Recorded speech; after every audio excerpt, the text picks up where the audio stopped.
Hello, BookTube. We're going to do a Q&A on this gorgeous, gorgeous Saturday morning. And then when we're done, you're going to go about your day, and the Bean and I are going to go for a walk. Finally, without any hint of torrential rain. Finally, without any hint of life-ending triple-digit heat and humidity. Instead, just a normal late summer day. But first, we're going to get through a whole bunch of questions. I put out a call for questions, and I got a bunch of them. So we'll get right to it with the usual caveats. I haven't really examined these questions except to port them over from the comment section of the video to a Google document where I could edit out the ephemera. And the ephemera was what I was mainly concentrating on. If in the course of porting the questions, I omit your question, no offense was intended, I apologize, and we'll get to it next time. And also, it's going to come up, I'm sure it's come up in every Q&A for the last 5 years. If you ask a question that is more a discussion question that can't be answered on the fly in a hurry in a Q&A, something that's more for a discussion video or a starter kit or something like that, then I might just punt. But we shall see. So let's see. The first one is Brian Bird. What are your thoughts on Peter Jackson's Lord of the Rings films? I know your disdain for his Hobbit movies, but I can't recall if you've given any detailed thoughts on his original trilogy. Since you're a fan of the original book, do you feel they do the book justice? I really like the original Peter Jackson trilogy, the Lord of the Rings movies. I really like them. I have my issues with some of the stuff that he does. He doesn't let you forget, even in the course of movies as assured as the Lord of the Rings, that he is a Hollywood director. I could have gone my whole life without seeing Legolas, the teen dream heartthrob, skateboarding. I could have gone my whole life without seeing one elf take down an entire war party just because advanced audience reactions have told Peter Jackson that the teenagers that are most likely to be his repeat audience in the movie theaters really think this character is dreamy. I would have liked it if he had gone at the whole thing without those kinds of concessions. But I'm certainly not complaining because the Hobbit movies, the Hobbit trilogy or 15 movies or whatever it was, were all concession. There wasn't any meat to them at all. And Lord of the Rings, he resists as often as he can. I think there's a lot of stylish stuff in there. I remember going to the first movie. I got a free pass from the bookstore where I was working, and I thought the worst. Absolutely thought the worst. My heart was in my throat the whole time. I went and sat down, and within seconds, within the opening 5 minutes, I knew what I was looking at, and I was largely not disappointed. I wasn't like so many other people. I was not expecting to see Tom Bombadil. I was not expecting that the great scene, the Council of Elrond, one of my favorite scenes in Lord of the Rings, would be anything more than what it was on screen. You couldn't do much more than that on screen. I kind of expected that Peter Jackson would consider that he needed more female representation in an adaptation of Lord of the Rings. I kind of expected that he would do that. Now, of course, he's legally enjoined to do that. His own crew on set would legally murder him if he didn't do that. This was before that mania took firm hold, was given, that we gave firm hold of that mania to our society. We did this. We surrendered to that censorious mob of Puritan pea-brains. But this was before that happened. Even so, I mean, the large part of my brain said, this is J.R.R. Tolkien's Lord of the Rings. You don't muck around with it. It already works. If it didn't work, you wouldn't even know about it. It would be forgotten. But another part, the realistic part of my brain said, you're going to have to do something here. It's not enough that one of the great dramatic payoffs of the whole book is a lone female warrior fighting an almost unbeatable foe and winning. That's not enough. It's not enough that the single most powerful character in the entire trilogy is a woman. That doesn't matter. So I was kind of prepared for what Jackson did with Arwen. I really don't know why Arwen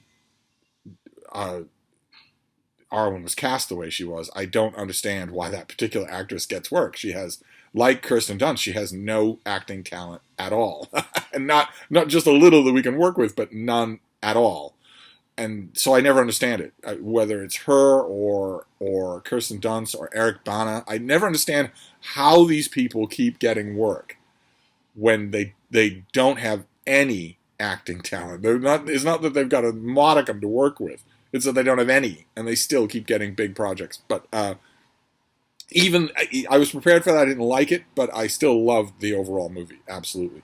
Uh, then let's see. R Mac 22 says, "What is your recommendation on tackling a series of novels for a mere mortal that only reads approximately 50 books a year?"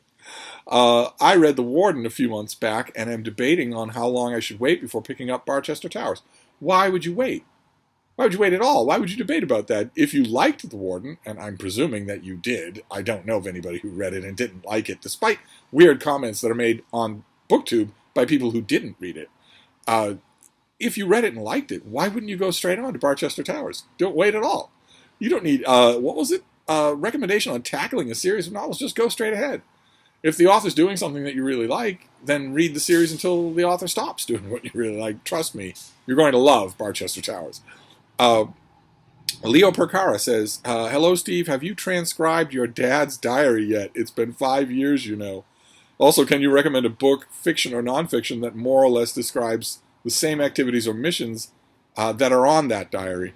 Yes, I have not only transcribed, but also researched and annotated my father's diary into a neat little file that just thought I would work on it a little bit here and there, and then I became consumed with the idea of what I often disdainfully refer to as regimental history. I became obsessed with that and just kept doing it until I had fleshed out the whole of the story. As to books on the subject, a couple of the things that are in that diary I have never encountered in World War II history, so I don't have any recommendations, no. Doom Antidote says, "What was the last Black Spine Penguin classic you bought or received, and are there any that you don't have that you would like to add to your collection?" This may be a reflection of the fact that we used to, back in the great old days before the pandemic, we used to get books of all kinds, 10 in a day in the mail, and a lot of them were Penguins. I was on Penguin's list. I still am, but for ebooks. Like so many publishers, Penguin just decided to pull back a lot from sending physical books in the mail. The last Black Spine Penguins that I bought, I got at the Brattle just yesterday. I got a bunch of Livy, and I got Thucydides. And the last one that I received was an advance copy of Penguin's new book, The Book of Dragons. One of a series of anthologies that they're doing. They did one on the undead, they did one on hell, they did one on witches. They do really well for Penguin, these anthologies do. And the Dragon book, the Dragon volume, the Penguin Book of Dragons, is fantastic. Just fantastic. I'm hoping that I get a finished copy here in the mail that I can just show you, and we can talk about it a little. But that was the last one that I got for free. Mary Tumulty says, "Number one, during your recent entertaining discussion with Hannah, you mentioned Theodore Dreiser. However, when she said she hadn't read any Dreiser, you dropped the topic. Can you share with us now what you were planning to say about Dreiser?" No idea. No idea. What number two? I would like to suggest a John O'Hara novel for my book club. Oh my, they're not going to like you. Can you please advise which of the following was the most memorable reading experience? Appointment in Samara, 10 North Frederick, Butterfield 8, or The View from the Terrace? The most memorable experience for me is not going to help you at all. You should go with Appointment in Samara for your book club. John O'Hara does not write in the current fictional register. Unless you've got a humdinger of a book club, you're not going to be winning any favors by suggesting him at all. The very least you can do is pick his most readable book, which is Appointment in Samara. So I would go with that one. Kim Esch says, "I know you're a big fan of the Tudors." I am indeed. "I'm a relative newbie to the era and doing Tutor Tember for the first time." Yes, Tutor Tember is an event going on where in September where you read something Tudor related. "I'm also doing Shake Tember and giving Spencer's Fairy Queen a go." Okay, if you're a relative newbie to the Tudor era, you shouldn't be reading the Fairy Queen. It will daunt you. I hope it doesn't. I hope you're loving it. But it's not the shallow end of the pool when it comes to Tudor literature. So maybe some lighter reads in both nonfiction and historical fiction for when my brain needs a break or a change of pace. Thank you. Love all your videos. Thanks for being part of my day. Okay, I didn't see a question in there, but I'm happy to be a part of your day. Believe it. Believe me. I'm happier than you are with this arrangement. That's why, as I often say, this is the strangest parasocial relationship anywhere on YouTube. Because I am happier to talk to all of you than you are to have me talk to you. Let's see here. John Voto says, "Would you consider bringing back your presidential library series? Searching your videos, I think you stopped at Madison." I did.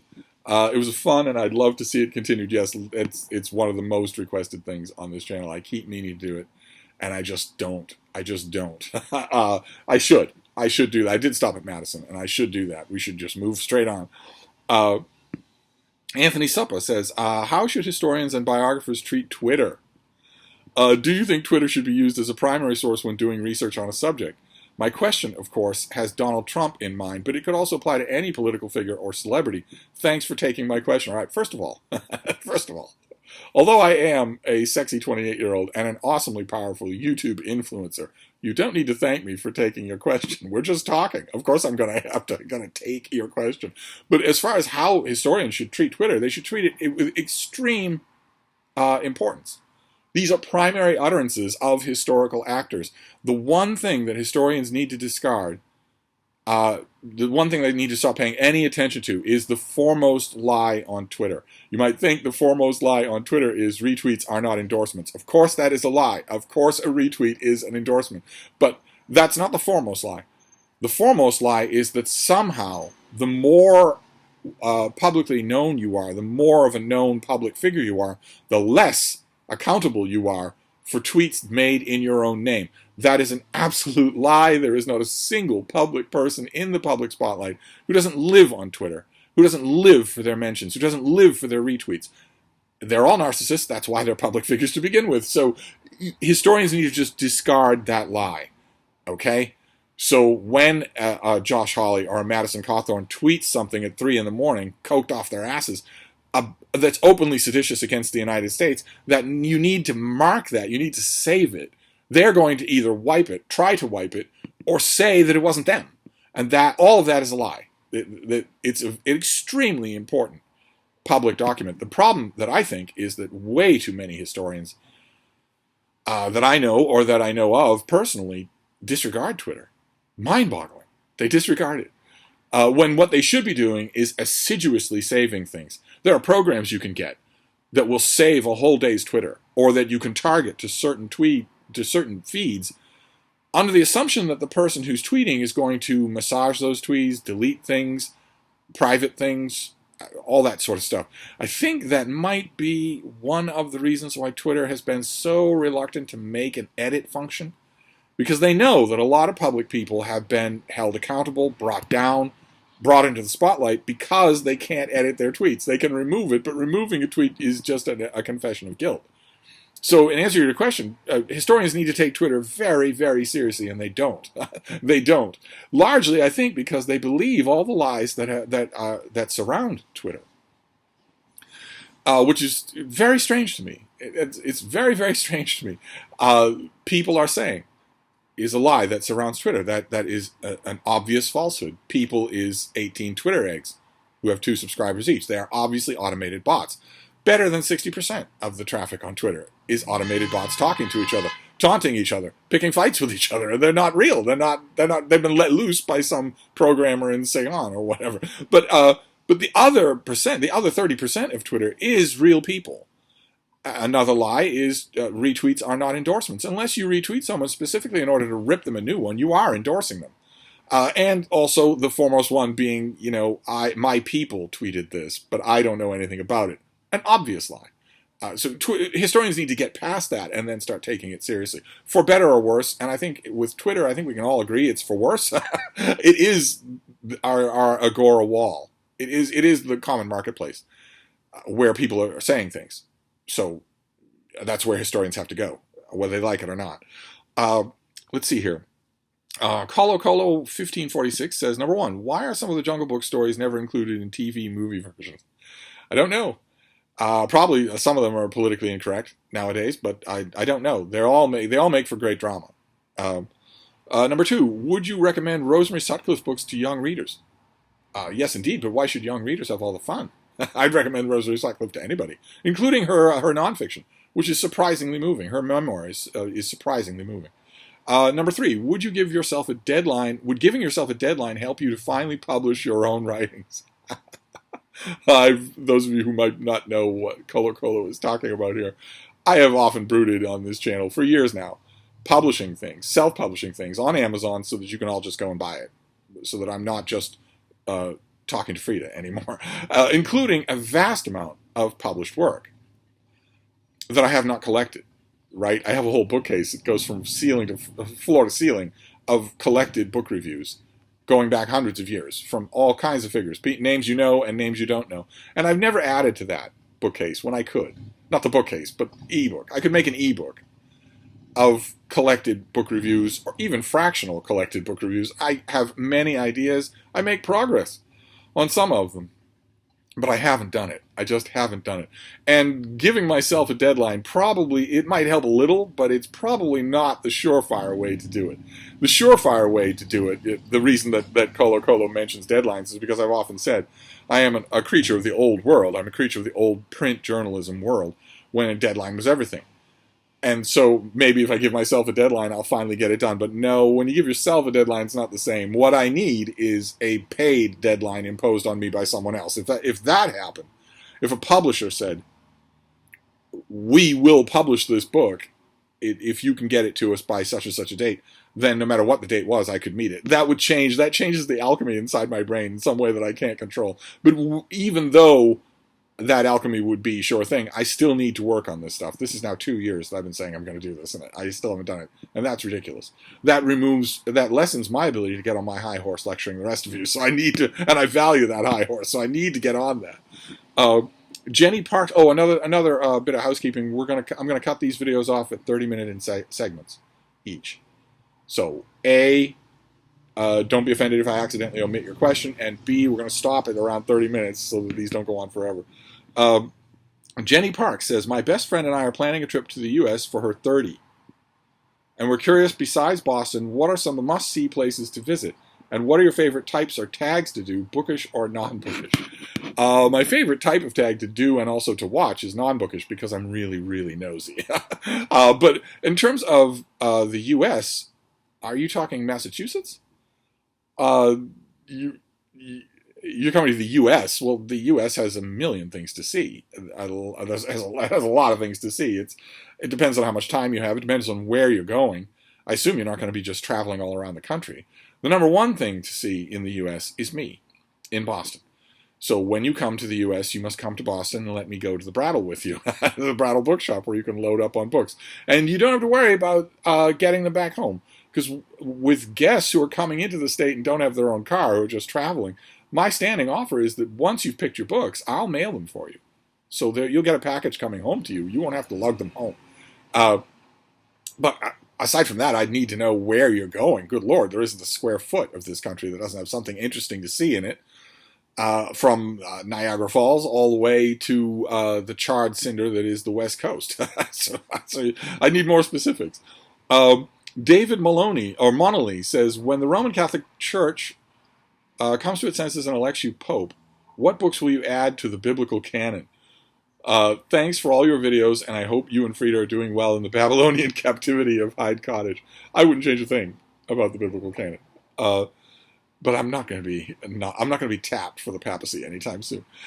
Matt Crash says, Steve, I'm interested in learning more about John F. Kennedy, and I figured you're the best person to lead me in the right direction. What are the best books on Kennedy for beginners? Well, the best place for Kennedy on beginners is 80 million YouTube videos or Wikipedia. The best place to start with Kennedy is a general biography. So not one of the million biographies of him when he was a sexy young man, not one of the million biographies of him when he was an older president, not one of the 8 billion books on his assassination, but a book that is just a life. And Michael O'Brien did a 1-volume life of Kennedy that's fairly big, but it's really good. And it's a good place to start with him. Ruben Rodriguez says, hi Steve, I'm someone who's never dabbled in art beyond minor sketches and paintings in elementary school, but I'd love to understand art better. Number one, what are some great books on understanding art, on the human impulse toward art, or on the history of art generally? First place I would start would be The Art Book by Faden. You can find it in a cheap paperback. I'm sure you can find it for $5 on eBay. And it is just a collection of great artwork in full color. One laminated page after another, with a block description at the bottom of the painting and the artist and their time. It's not arranged by school. It's not arranged chronologically. It's just alphabetically by the author's last name. And that is good because it will allow you to escape completely being imprinted by art connoisseurs. There's no more nefarious group for understanding a subject to fall in the hands of than art connoisseurs. So you want to avoid them at all costs. Because not only are they going to tell you what you can and cannot like, eventually, later on in the art canon, so to speak, they're going to tell you that things your own eyes are telling you are junk are actually brilliant. And if you've already imbibed all their sheep dip up until then, you might believe them. There are plenty of people who do. So you want to avoid that. Your primary teacher for learning about art should be the works of art themselves. Learn what you like, and then learn about it. But don't let anyone tell you what you should like. Learn what you like, and then learn about it. If I had a dime for every tourist walking through the Frick in New York who acted embarrassed when they started to like the Fragonars, I would have a lot of dimes. There's nothing wrong with liking anything. Only art critics make you believe that. So learn what you like first. Go through, find whether it's that Faden book or maybe Art Through the Ages, Gardner's Art Through the Ages. Find a collection of great artwork for the last 5,000 years and just absorb it. Let your eyes absorb it and decide what you actually like and go from there. Oh, what's the matter, baby? Oh, are these books in your way, baby girl? Oh, here, let's get them out of there. Do you want to come down? You do. Here you go. So anyway, where were we? Okay, well, oh no, you have more questions. Number 2, I don't remember if you've mentioned this before, but have you ever tried paintings or drawing seriously before? I don't know what that means seriously. I sketch every night, and I have for a long, long time, 50 years. So I do that. I don't know. Does that make it serious? I have no idea. And number 3, what do you think of contemporary versus classic art? Thank you for answering my questions. It depends on what you mean by contemporary. It depends on what you mean by classic. The modern art movement is largely fraud. It's almost entirely fraud. If you can look, if someone puts something on a pedestal, a collection of random objects, an old piece of rusting machinery from the basement, if they put that on a pedestal at the MoMA, and it's indistinguishable from what you would walk right by in somebody's crowded basement, then it's not art. No matter what the brochures or the plaques tell you, art is the product of skill. The definition of skill is you have to work to achieve it, which means the person who has worked to achieve it will have more of it than you if you haven't. That's just the simple truth. If we apply that standard to every other human activity except now art. And the reason we don't apply it to art is solely because of art connoisseurs who want to make a killing fleecing sheep. You don't look, if you see wobbly walls, an offset roof, and no foundation sort of wobbling in the breeze in an open lot, you don't think, well, that's a kind of great architecture. It's just not a kind I'm familiar with. No, instead you look at it and think, that's bad architecture. And you're right. You are right to think that. Because it involved no skill, and you could do it yourself. So, if that's the part of modern art that we're talking about, then it's entirely fraudulent. And it's being foisted on you by people who want to make themselves feel superior to you. You should just laugh in their faces. Let's see here. How are we doing for time? Oh, we're fine. Ingrid Fitz says, will you do another Dune read-along anytime soon? I'm ready again. Maybe just the first book, if it's too soon for the series. A Dune read-along with a Dune movie coming out. Isn't that a good idea? Could very well happen. Omnipotent Poobah has a barrage of questions. Let's see. Steve, firstly, many congratulations on not reaching 12K yet. Keep up the good work. Number 1, I read an interview recently where Salman Rushdie was talking about there being a consensus that the best years of a novelist were mid to late 30s to early 40s. Do you agree with this hypothesis? It seemed a bit sweeping, but then I think Ishiguro and Bellow have said similar sentiments, i.e. the writing process gets easier thereafter and the creativity dies away. And number 2, I stumbled across the National Book Critics Circle Awards recently. Being a Brit, I'm not familiar with it. Does it matter in the States, or is the Pulitzer the one people care about? Well, the first question, it seems to me not so much a hypothesis as Sir Salman admitting that he's feeling a little lazy these days. Maybe a little thick in the midsection. Maybe a little comfortable in the south of France. If that's the case, that's hardly a hypothesis. There are plenty of examples of authors who don't lose that fire for writing. I don't think that's a foregone conclusion at all, so I don't tend to agree with it. Although it would lend some credence to the whole concept of late style. I'd have to think about that a lot more, but generally speaking, when Salman Rushdie comes out with a sweeping generalization like that, it's self-serving. So I'd look more to details of his current biography. Maybe he stalled on a book than this being true in any large sense of the word. And as to the National Book Critics Circle Award, well, of course, I'm partial to it because it's book critics making the choice. And in an ideal world, that would be what you would do. That's what all awards would be. There wouldn't be no celebrity judges. It would be the people whose job it is to read things critically and assess them against their peers who would make these kinds of calls. But that's never going to happen, and it isn't ideal in this world either, because in an ideal world, that process would not be infiltrated by either current year Twitter politics or log rolling, what used to be called log rolling. And it is, in this case, as in all cases. I don't think most people, even in America, know about the National Book Critics Circle Award. I think they pay more attention to the Pulitzer and also the National Book Award. Let's see here. Orthia NZ says, how is your diary going this year? Did you change over to clipboard in the end? I did. Having read so many books, do you still find endings that surprise you? I will answer the first question, since a lot of you love it when I talk about diary keeping, and you should keep a diary. Let's keep that in mind. I am urging you to do it. It's a great, great experience to do on a number of different levels. But I had a book. I had an art book, a square-bound art book. Bean, what are you doing? Stop with the slurping, baby. And I use my journal not only as a place to write, but also to tip in all the miscellaneous little documents that you generate in the course of a week. I put them in there, so I know where to find them. And that swells the binding of a bound book pretty quickly, pretty easily. And that was happening with that book. And even though we're 4 months out from the end of the year, which is the natural terminus point for a diary, is a year, I got a sort of a construction storage clipboard that would have room for all the papers and all of those tipped in documents, and started using that right away. I started using it right away, and the experience is much better. I didn't realize until I tried it how much I miss keeping journals on loose sheets of paper and just stacking them as they go.